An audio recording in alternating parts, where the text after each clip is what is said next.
സംസ്ഥാന ബഡ്ജറ്റ് നാളെയാണ്. സാമൂഹ്യക്ഷേമ പെൻഷൻ, ശമ്പള പരിഷ്കരണ കമ്മീഷൻ, ജീവനക്കാരുടെ ക്ഷാമബത്ത ഉൾപ്പെടെ പ്രഖ്യാപനങ്ങൾ ഉണ്ടാകുമെന്നാണ് പ്രതീക്ഷിക്കുന്നത്.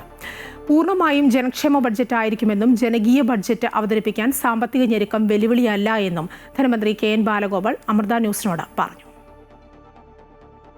കടുത്ത സാമ്പത്തിക ഞെരുക്കത്തിനിടെ ജനപ്രിയ ബജറ്റ് എങ്ങനെ അവതരിപ്പിക്കാനാകുമെന്ന ചോദ്യങ്ങളാണ് സാമ്പത്തിക വിദഗ്ധർ ഉന്നയിക്കുന്നത്.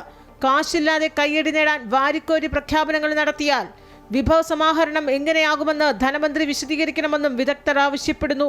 എന്നാൽ തെരഞ്ഞെടുപ്പ് പടിവാതിൽക്കൽ നിൽക്കുമ്പോൾ ജനക്ഷേമ ബജറ്റ് അവതരിപ്പിക്കാൻ എന്ത് മാജിക്കാകും കാട്ടുക എന്ന ചോദ്യം ധനമന്ത്രി തള്ളുകയാണ്.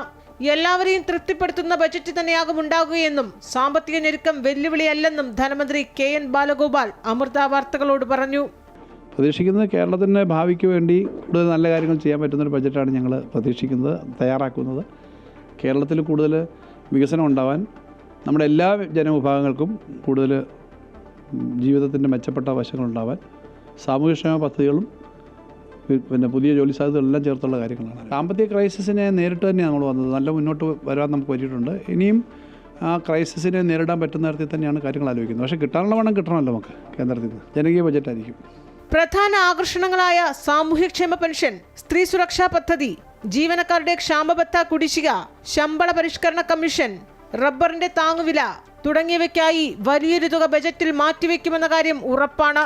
തദ്ദേശ തെരഞ്ഞെടുപ്പിന് തൊട്ടു മുമ്പ് മുഖ്യമന്ത്രി വാർത്താ സമ്മേളനത്തിൽ വമ്പൻ പ്രഖ്യാപനങ്ങൾ നടത്തി ഞെട്ടിച്ചുവെങ്കിൽ നിയമസഭാ തെരഞ്ഞെടുപ്പിന് തൊട്ടു മുമ്പ് ധനമന്ത്രി പ്രഖ്യാപിക്കുന്നത് ഒരു വിസ്മയ ബജറ്റ് ആകുമോ എന്നാണ് ഏവരും കാത്തിരിക്കുന്നത്. അൻഫ്ലി ഡിസൂസ, അമൃത ന്യൂസ്, തിരുവനന്തപുരം.